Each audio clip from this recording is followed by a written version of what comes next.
Assalamualaikum warahmatullahi wabarakatuh. Alhamdulillahirabbil alamin amma ba'du. Yang terhormat kepada Dr. Ibu Helna Nelis MPD selaku dosen pengampu dengan mata kuliah Perencanaan Pendidikan. Izin memperkenalkan diri, nama saya Muhammad Zikri Raihan dengan NIM 231250085. Saya di sini ingin menjelaskan terkait dengan materi pendekatan perencanaan pendidikan. Pengertian pendekatan perencanaan. Pengertian pendekatan perencanaan adalah titik tolak atau sudut pandang yang digunakan dalam proses pelaksanaan pendidikan dengan adanya langkah-langkah kegiatan yang sistematis guna mencapai tujuan pendidikan yang efektif dan efisien. Perencanaan pendidikan berperan dalam membersihkan kejelasan arah dalam usaha atau proses penyelenggaraan pendidikan. Oleh karena itu, seorang perencana pendidikan dituntut untuk memiliki kemampuan dalam menyusun sebuah rancangan dengan menggunakan salah satu jenis pendekatan perencanaan pendidikan. Pendekatan perencanaan pendidikan, tiap jenis dan jenjang pendidikan akan berbeda. Mengidentifikasi pendekatan kebutuhan ketenagakerjaan. Pendekatan kebutuhan ketenagakerjaan adalah sesuatu strategi yang mengutamakan keterkaitan antara lulusan sistem pendidikan dengan tuntutan kebutuhan tenaga kerja di berbagai sektor pembangunan. Berikut beberapa aspek penting dari pendekatan ini. 1. Keterkaitan lulusan dengan tuntutan tenaga kerja. Pendekatan ini berfokus pada memastikan bahwa program pendidikan disesuaikan dengan kebutuhan lapangan kerja, sehingga lulusan dapat langsung memenuhi kebutuhan industri dan usaha. Peran lembaga pendidikan dan usaha. Adanya keterjalinan yang erat antara lembaga pendidikan dan dunia usaha untuk meminimalisir atau mengurangi kesenjangan antara dunia pendidikan dan dunia industri. Perencanaan pendidikan yang tepat. Perencanaan pendidikan yang tepat dapat didasarkan pada perkiraan kebutuhan tenaga kerja seperti perbandingan antara insinyur dan teknisi ahli, untuk memastikan bahwa sumber daya manusia yang dihasilkan sesuai dengan kebutuhan industri, mengurangi pengangguran dan meningkatkan kualitas tenaga kerja. Dengan memastikan bahwa program pendidikan disesuaikan dengan kebutuhan lapangan kerja, pendekatan ini dapat membantu mengurangi tingkat pengangguran dan meningkatkan kualitas tenaga kerja. Dengan demikian, pendekatan kebutuhan ketenagakerjaan berperan penting dalam menghubungkan antara proses pendidikan dengan kebutuhan dunia kerja, sehingga dapat meningkatkan efisiensi dan efektivitas dalam menghasilkan tenaga kerja yang berkualitas. 2. Menguraikan pendekatan pengembangan SDM. Pengembangan sumber daya manusia atau biasa kita sebut dengan SDM melibatkan serangkaian strategi dan metode untuk meningkatkan kemampuan, keterampilan, dan pengetahuan karyawan. Berikut adalah beberapa pendekatan utama atau pendekatan penting dalam pengembangan sumber daya manusia. Analisis organisasi, menentukan konteks pelatihan dan mempertimbangkan strategi bisnis, sumber daya yang tersedia dan dukungan manajer dan rekan untuk kegiatan pelatihan.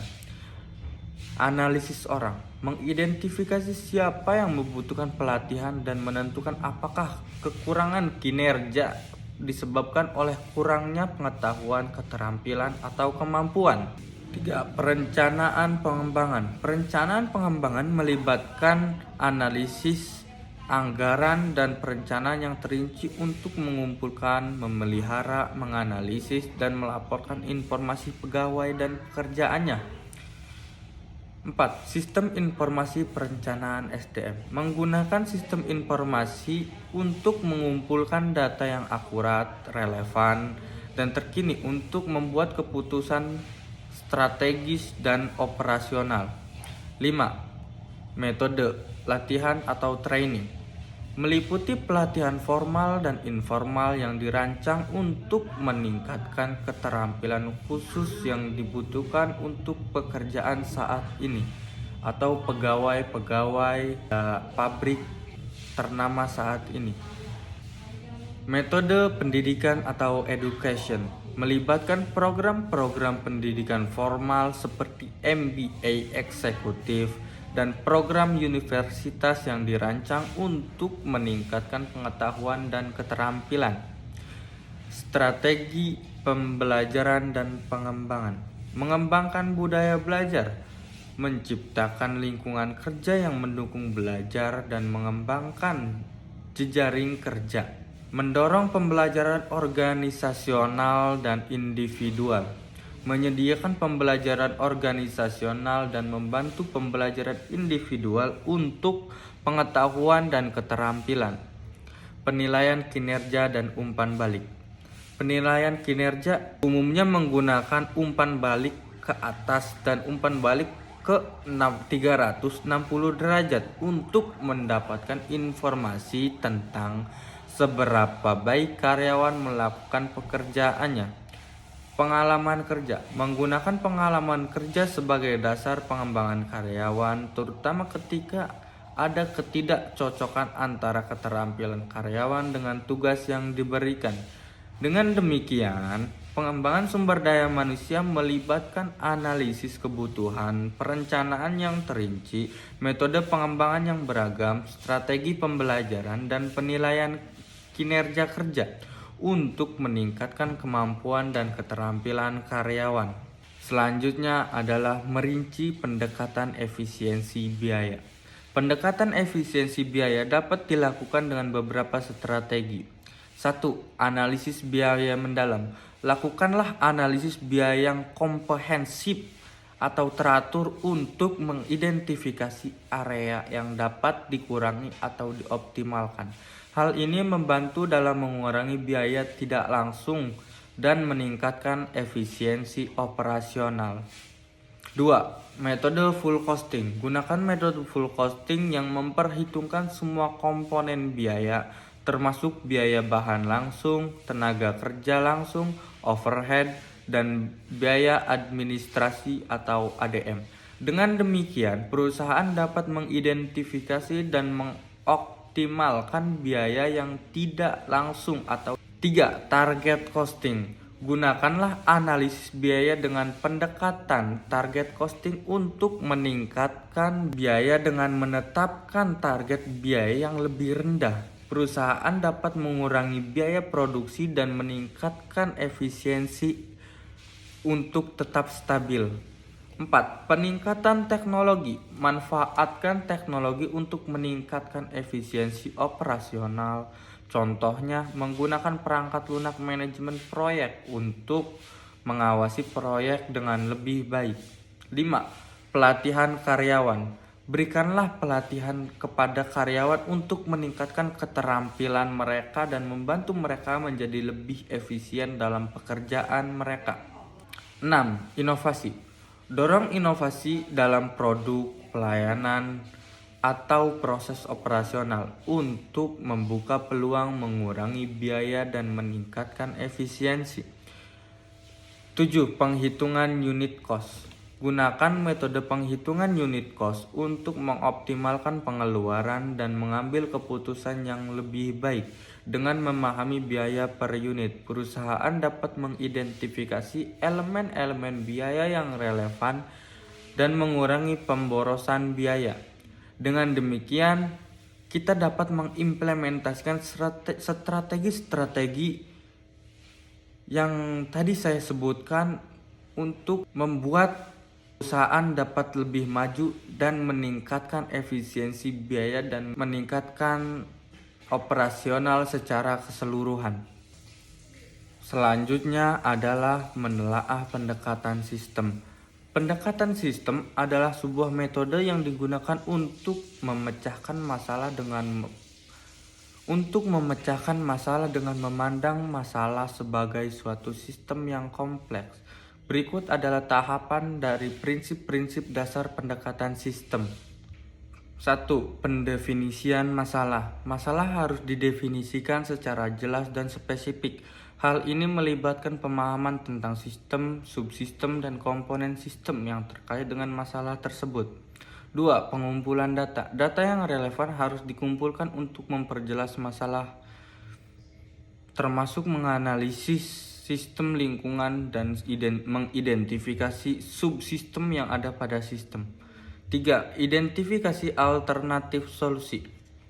Berbagai alternatif solusi harus diidentifikasi. Manajer biasanya melakukan brainstorming dan menggunakan metode seperti sesi JAD untuk mengembangkan solusi alternatif. 4. Evaluasi alternatif. Alternatif solusi harus dievaluasikan untuk menentukan mana yang paling memenuhi kebutuhan. Evaluasi ini melibatkan penilaian kritis atas manajemen sistem, struktur organisasi, dan proses transformasi. 5. Pemilihan alternatif terbaik.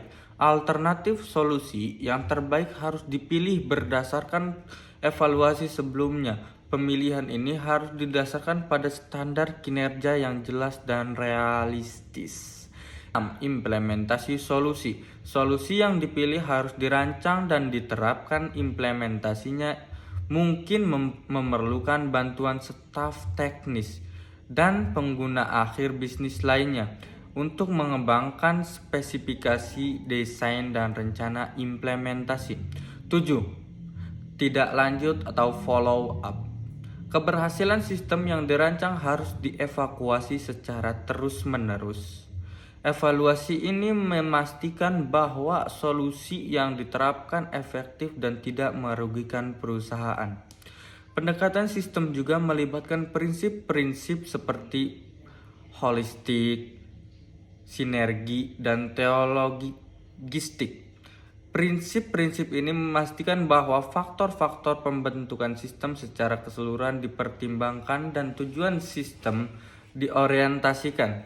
Selanjutnya adalah merinci pendekatan rate of return. Pendekatan internal rate of return adalah metode untuk mengukur tingkat pengembalian investasi yang digunakan dalam analisis keuangan. Berikut adalah penjelasan singkat tentang rate of return dan cara menghitungnya.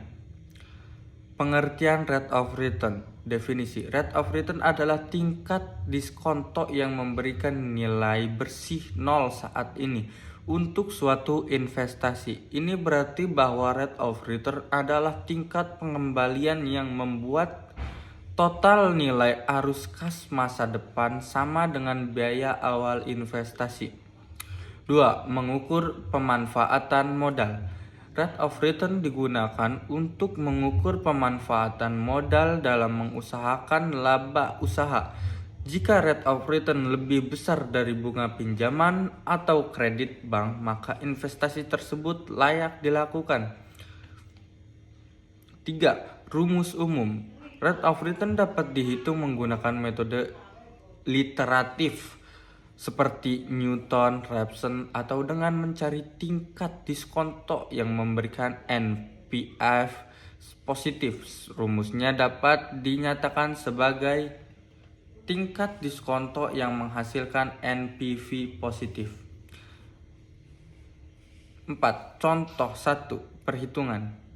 Seorang pengusaha mengeluarkan modal Rp25 juta dan mendapatkan laba Rp4 juta per tahun. Rate of return dapat dihitung sebagai modal sendiri. Contoh yang kedua, sebuah pabrik mengusulkan investasi senilai 150 juta dengan arus kas Rp25 juta per tahun selama 5 tahun. Rate of return dapat dihitung menggunakan rumus rate of return dengan diskonto yang memberikan NPI positif. Mengidentifikasi titik ampas. Rate of return dapat menemukan titik impas dari sebuah investasi melalui perbandingan tingkat kenaikan dengan waktu dan biaya. Mengukur keuntungan. Rate of return digunakan untuk mengukur keuntungan atau kerugian bersih dari investasi selama jangka waktu tertentu yang dinyatakan sebagai persentase dari biaya awal investasi. Dengan demikian, rate of return adalah indikator penting dalam analisis keuangan yang membantu investor dan perusahaan dalam mengambil keputusan investasi yang tepat.